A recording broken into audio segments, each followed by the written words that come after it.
সাথী আমাকে ঢুকতে দেয়নি, চেনেই নেই। আমি তখন ঢুকে ওর কথা করছি, আমি কথা শুনতেছি না। আমি তখন রুম দেখতে দেখতে অবলা ভাই দেখি ওই পিছনে যায়া যে লেপলের মতো দাঁড়া রয়েছে। আমি তখন অবলা ভাই গাড় করে ধরে নিয়ে, মানে গাড়ে হাত দিয়ে নিয়ে আসলাম এনে। অবলা ভাই হাফেজ না, হাফেজের সুরো পড়ালিছিল, কোরআন তেলাওয়াত করালিছিল, বা তাহাজ্জুদের নামাজ এখন না, যে উনি নামাজ পড়ালিছিল। অবলা ভাই বুড়ো দাদা চুদা হিকেন না, বাপ না চুদলে আমি আসিনি, আমি না চুদলে আমার চাওয়াল আসে নাই। আমি কথা বলতে চাচ্ছি না। আর এই যে এখানে দাঁড়াই আসছে যে সাংবাদিকই থাকবে, শোনেন আমি বলি, আশা করি সবাই মিলনকে চিনে। যার যার যে জায়গা সেই জায়গাটা আমি দিই।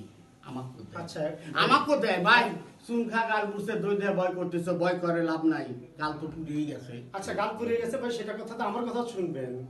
এখন ভাই বলেন, আমি বলি, আপনি বলেন যে কথা বললেন সবাই বুঝলো, ছোট ছোট ছেলেপেলেরা আছে।